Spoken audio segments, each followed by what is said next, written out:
राम भी उनका, रावण उनका, जीवन उनका, मरण भी उनका, तांडव हैं और ध्यान भी वो हैं, अज्ञानी का ज्ञान भी वो हैं। जी हाँ दोस्तों, मैं बात कर रहा हूँ देवों के देव महादेव के बारे में। आज का ये खंड उन्हीं को अर्पित है।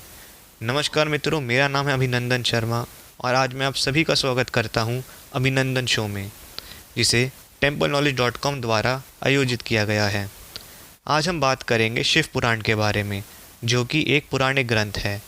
इस अध्याय के माध्यम से मैं आशा करता हूँ कि आप सभी को बहुत कुछ सीखने को मिलेगा।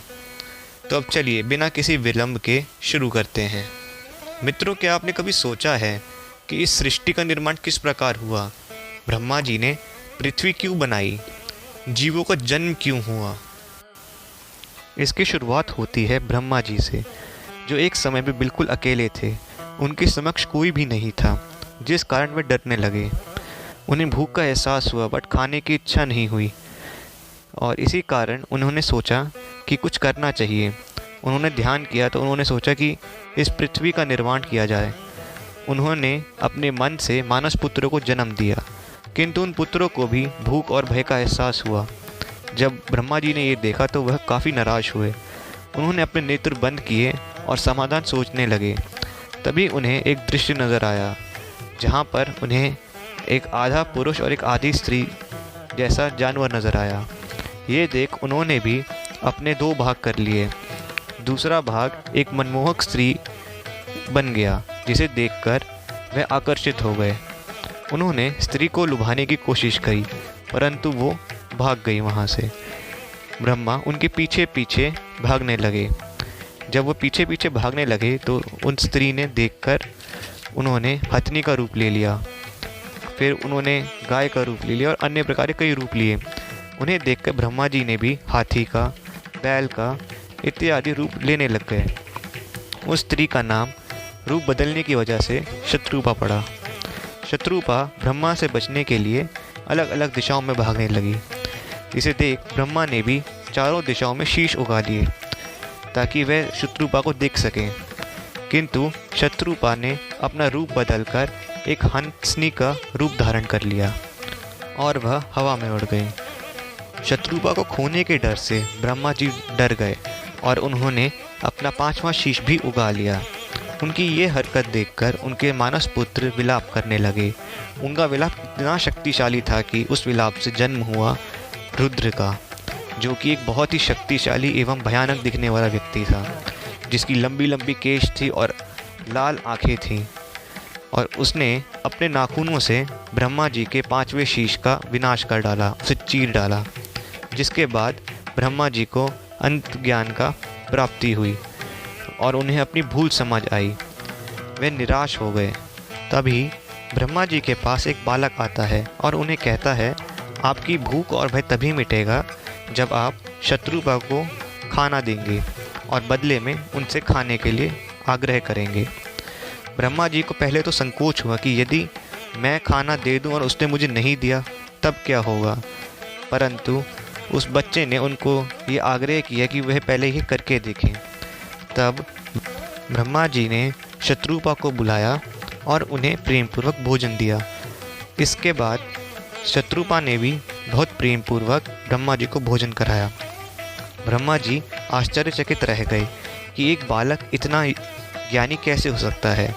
तभी उन्होंने उस बालक को बुला के पूछा कि तुम्हारा नाम क्या है। नाम पूछने पर बालक बोला, मैं यज्ञ हूँ, मैं विष्णु हूँ। यज्ञ में प्राप्ति के लिए आपको कुछ देना पड़ता है, तभी आपको उसका फल मिलता है, ऐसा उस बालक ने कहा। यह सुन के ब्रह्मा जी ने भी सोचा कि वह शत्रुपा संग यज्ञ करेंगे। उन्हें यज्ञ करता देख उनके मानस पुत्रों ने भी यज्ञ किए, हवन किए, जिसके बाद विश्व की प्राप्ति हुई। उसके बाद देवता स्वर्ग में वास करने लगे, मनुष्यों ने पृथ्वी पर वास किया, सर्प और दानवों ने पाताल में वास करा और राक्षसों ने जंगलों में वास करा। ऋषियों ने ब्रह्मा से सीख लेकर यज्ञ किए और सृष्टि का कल्याण किया। जिन ऋषियों ने सृष्टि का कल्याण करा उनको सभी लोगों ने प्रजापति की उपाधि दी।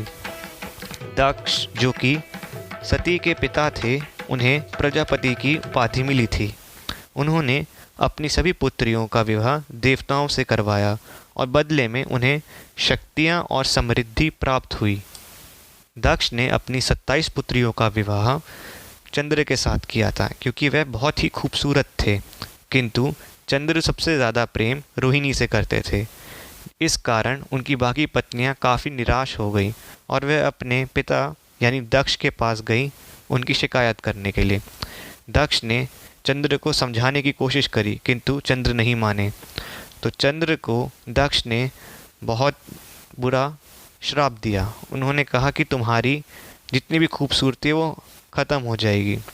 यह सुनकर वे घबरा गए। वो सीधा ब्रह्मा जी के पास गए मदद मांगने के लिए। ब्रह्मा जी ने उन्हें बोला कि वह रुद्र के पास जाएं क्योंकि वही उनकी रक्षा कर सकते हैं। रुद्र ने चंद्र की सहायता करी और उनको अपने शीश पर विराजमान कर लिया। इसके बाद चंद्र की उस श्राप से मुक्ति हो गई। तो आप सभी अब समझ गए होंगे कि शिव जी को चंद्र ललाट क्यों कहा जाता है। अब उनका वेश इस प्रकार का क्यों है, मैं उसकी कहानी भी सुनाता हूँ। वह भी एक विचित्र कहानी है।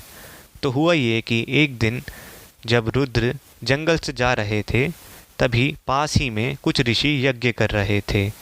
उनका स्वभाव देख, उनका आचरण देख ऋषियों की जो पत्नियां थी वो मोहित हो गईं और वह उनके पीछे पीछे जाने लगी।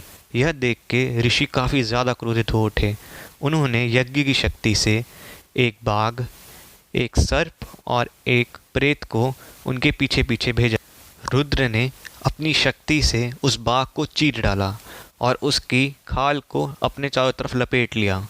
उसके बाद उन्होंने उस सांप को अपने गले में धारण कर लिया और उस प्रेत की पीठ पर चढ़कर नाचने लगे। और ये कोई आम नृत्य नहीं था, यह तांडव था। और ये देखकर ऋषि उनकी शक्ति को देखकर हैरान रह गए। और इसी प्रकार पूरे विश्व को रुद्र की शक्ति का एहसास हुआ। मैं आशा करता हूँ कि आपको ये अध्याय अच्छा लगा होगा। हमारे साथ इसी तरह जुड़े रहें। धन्यवाद। Thanks for listening.